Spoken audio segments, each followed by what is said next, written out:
Ladies and gentlemen, fight fans all around the world, you are watching What You Need. This video is in response to a video interview with Teddy Atlas. He was talking about fights he would love to see. He would love to see the best fight the best. So he was talking about, at least the interviewer, he brought up Guillermo Rigondeaux and Roman Gonzalez, and then Teddy Atlas added Vasily Lomachenko. He would love to see all three of them fight one another. And he was saying in throwback times, you would have seen the best fight the best.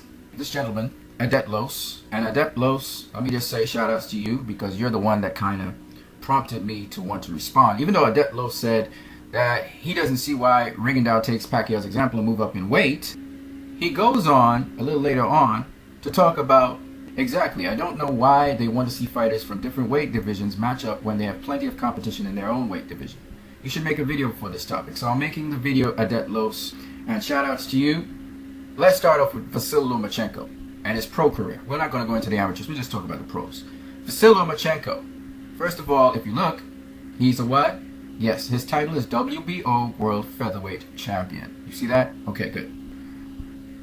So this is his career. His career so far is 5 fights in the pros, and his 6th fight is going to be at 126 pounds and below. Okay? At 126 pounds, you're known as a featherweight. And if you look, all of his matches have been featherweight matches. You can see that in front of you, right? Guillermo Rigondeaux, in his pro career, he has been at 122 pounds. He's been a little bit over 122 pounds. He's been 123 pounds. He fought somebody when he was a featherweight at 125.5 pounds. You see that right there? Right here. But for the most part, if you look, he has fought at super bantamweight. 122 pounds is super bantamweight. In fact, if you look at all of the names here, you see super bantamweight, non-stop. Okay? Now Roman Gonzalez is the smallest of them all. Roman Gonzalez began his career at 108 pounds. That's what we call light flyweight. Okay? And if you look, he's even been at 106 pounds, which is minimum weight.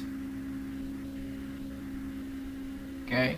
Went all the way down to under 105 pounds. So he's been a minimum weight, 105 pounds, folks. And then he moved up to light flyweight, which is 108 pound limit. And then he moved up to flyweight. He's now flyweight. He's 112 pounds. He had one fight at 115 pounds, though. Now what I'm trying to say is, Teddy Atlas is probably just voicing what the fans would have liked to see. They would love to see Roman Gonzalez face Guillermo Rigondeaux. But Roman Gonzalez, ladies and gentlemen, he's 3 divisions below Guillermo Rigondeaux. 3. And Guillermo Rigondeaux is 1 division below Vasily Lomachenko.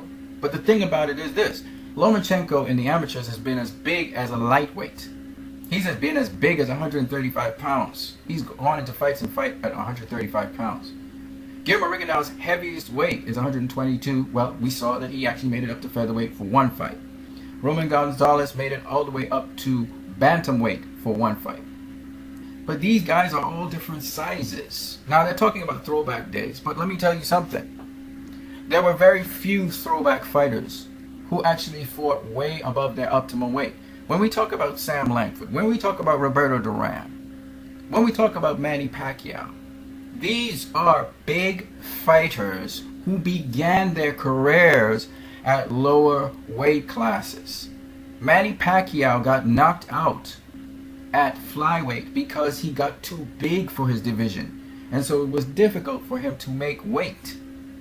Roberto Duran, astonishingly as it is, stayed at lightweight for a very long time, but Roberto Duran is as big as Sugar Ray Leonard. He's basically a super welterweight.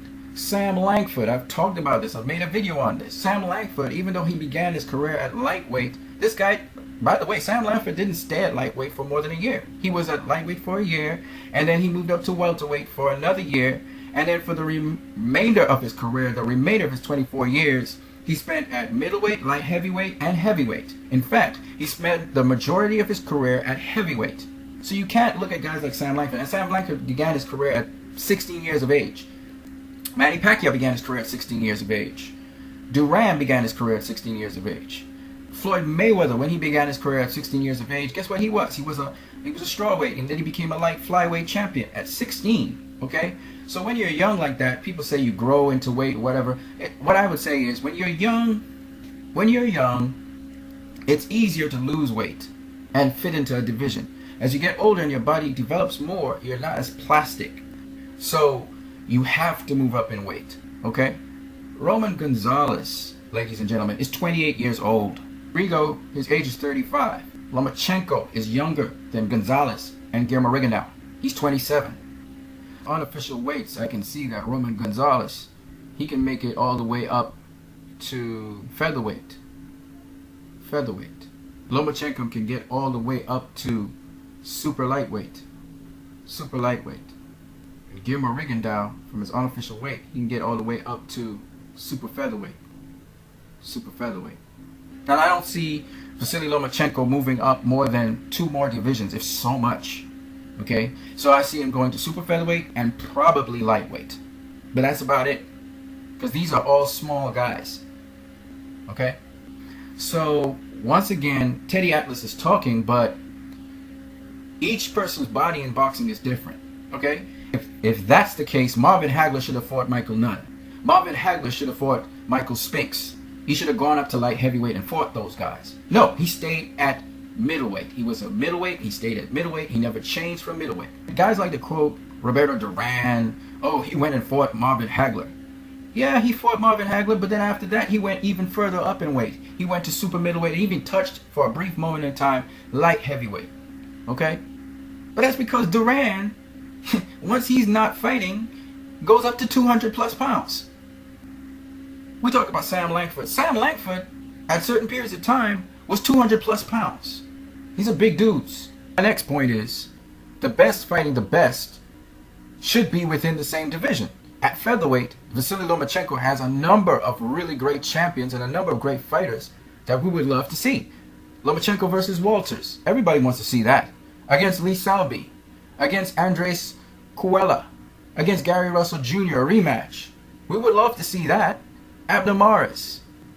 Leo Santa Cruz is in that division now. Maybe he'll move back down to super bantamweight, and if he does, then he can face Guillermo Rigondeaux. There's Carl Frampton and Scott Quigg. What about the best fighting the best in their given division? That's how it ought to be. When we look at Roman Gonzalez, he's got, at flyweight, Juan Francisco Estrada, unified WBO and WBA champion. I'm not running. Love to see him fight him. That's the best fighting the best. He fought Brian Viloria, who is one of the best. And that's what we want to see. So this is another point that doesn't make sense to me. Why we would talk about guys fighting other guys in higher divisions when they even face the best of their division. So we can't say the best fighting the best and just ignore everything and just jump divisions and do some unrealistic stuff. You guys have a great one.